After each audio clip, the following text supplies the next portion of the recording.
네, 여러분 안녕하세요. 맑은TV의 박인범입니다. 지난번 저희가 올렸던 인터뷰 영상 잘 보셨나요?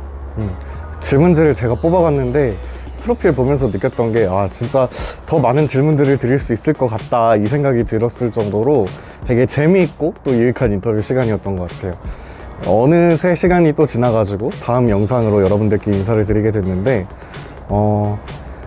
무슨 얘기를 드려야 될까 되게 고민이 많았어요.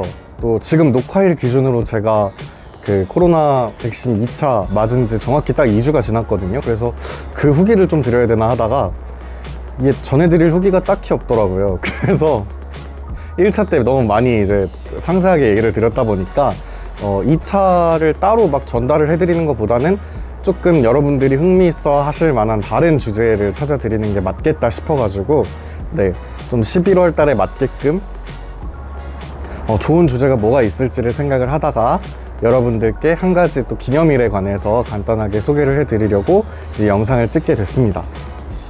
네, 어느덧 11월의 중순이 돼버렸는데요.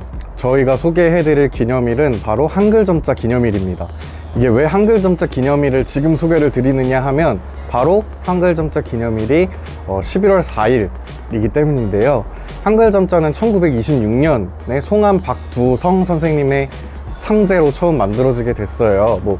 물론 이제 한글을 직접 창제하셨던 세종대왕님처럼 집현전의 학자들이 도왔듯이 또 박두성 선생님도 그 당시에 재직하고 있던 재생원이라고 하는 장애학교의 연구진 분들 또 학생분들하고 같이 이렇게 한글 점자를 만드셨다고 하는데 이 날을 기념하기 위해서 매년 11월 4일을 점자 기념일로 이렇게 제정을 해가지고 또 점자 주간도 운영하고 또 한글 점자에 관한 어떤 자료들을 문화재 등록도 하고 해가면서 좀 점점 이 점자에 대한 기념식을 좀 강하게 많이 만들어가고 있는 상태입니다. 그래서 어떤 거를 소개해드릴까 하다가 점자의 날 하면 왜 점자의 역사에 대해서 막 굳이 길게 막 설명드리는 분들도 많고 또 점자에 관해서 이론적인 책을 설명하시는 분들도 많고 박두성 선생님의 정신을 기리자 이렇게 설명해 주시는 분들도 많고 그런데 저 같은 경우는 조금 간단하게 그냥 세 가지 질문 세 가지 답 이런 식으로 좀 삼문삼답이라고 해야 되나요? 네, 이런 식으로 간단하게 설명을 드리고 넘어갈까 해요. 상식으로 좀 가지고 계시면 좋을 만한 것들로 세 가지 질문 추려봤습니다. 네, 첫 번째는 점자 누가 만들었을까? 인데요. 아까 한글 점자는 송암 박두성 선생님이라는 분이 만드셨다고 했잖아요. 근데 이분 같은 경우는 실제로 점자라는 그 개념 자체를 처음 만드신 분은 아니에요. 네, 이미 점자는 19세기 중반 무렵부터 프랑스를 시작으로 좀 활발하게 많이 사용이 되고 있었는데요.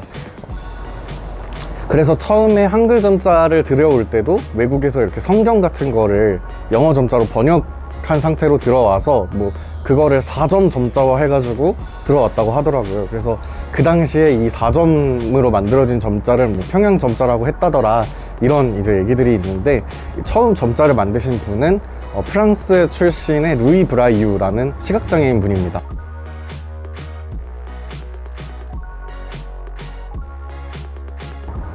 이분 같은 경우는 3살 때 실명을 하시게 됐고 파리에 있는 국립 파리맹학교에서 재직을 하면서 점자를 만드시게 됐는데 처음에는 그 내부에서 반대가 굉장히 심했다 그래요. 야간 통신 문자를 기반으로 한 점자를 사용을 하고 있었는데 이 루이 브라이유가 보기에는 이런 점과 선 이런 게 너무 복잡하게 얽혀있는 이 통신 문자가 되게 좀 비합리적이어 보였다고 하더라고요. 그래서 이분이 만들었던 음악 점자만 주로 사용이 되다가 나중에 돌아가시고 나서 결핵으로 돌아가셨다는데 돌아가시고 나서 인정이 되고 또 이분이 한 세기 지난 후에는 프랑스 국립묘지로 또 안장이 될 정도로 지금 와서는 굉장히 좀 칭송을 많이 받는 분입니다. 한글 점자 같은 경우는 1926년 11월 4일에 아까 말씀드린 것처럼 박두성 선생님이 처음 반포를 했는데 이름도 훈민정음을 따서 훈맹정음이라고 지었다고 하더라고요. 또 나중에 들어서는 옛 글자도 만들어지고 그 이후에는 한자 점자도 만들어야 한다, 한자어를 또 볼 수 있어야 된다 해가지고 지금은 또 한자 점자에 대한 연구도 되게 많이 쓰이고 있다고 합니다. 두 번째는 점자, 만국 공통인가.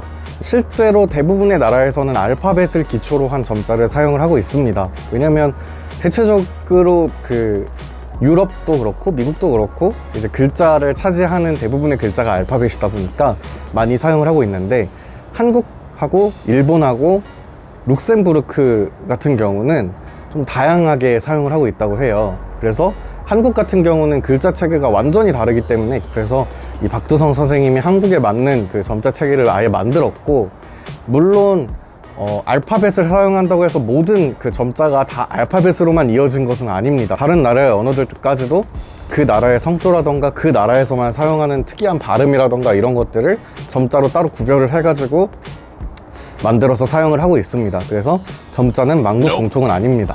네. 마지막 질문은 점자를 누구나 다 알고 사용을 할까?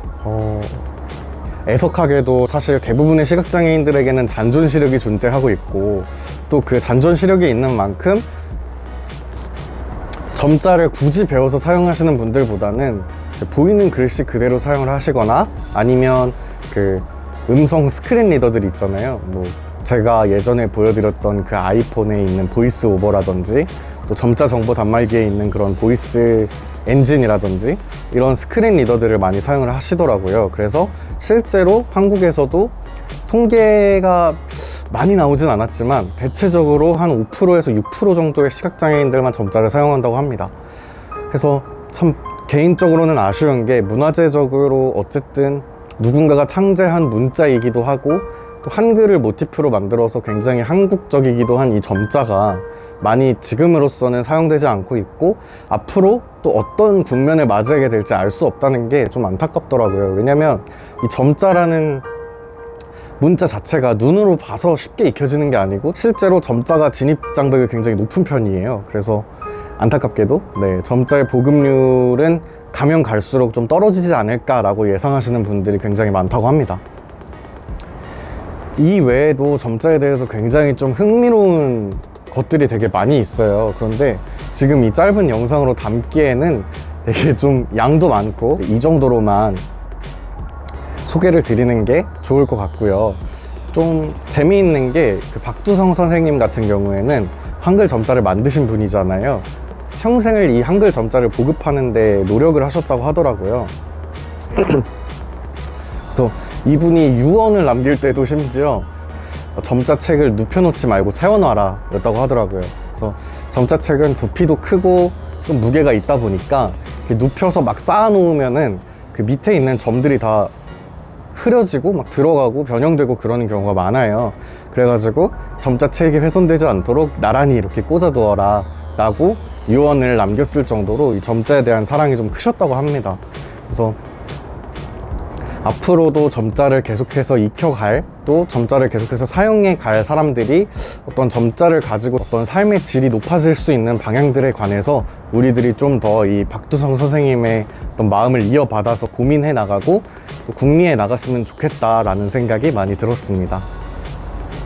오늘 제가 소개해드릴 내용은 여기까지이고요. 또 점자나 점자의 날에 관해서 재미있는 사실이나 또 저희가 꼭 알았으면 좋겠는 정보들 같은 게 있으신 분들은 댓글로 알려주시면 저희가 또 모아다가 계속 소개해드릴 수 있도록 하겠습니다. 저는 그럼 다음 영상에서 또 재미있는 내용으로 인사드릴 수 있도록 하겠고요. 날 추운데 건강 조심하시고 감기 걸리지 마시고 슬기롭게 나시기를 또 기도하고 응원하도록 하겠습니다. 저는 그럼 다음에 다시 인사드리겠습니다. 여러분 감사합니다.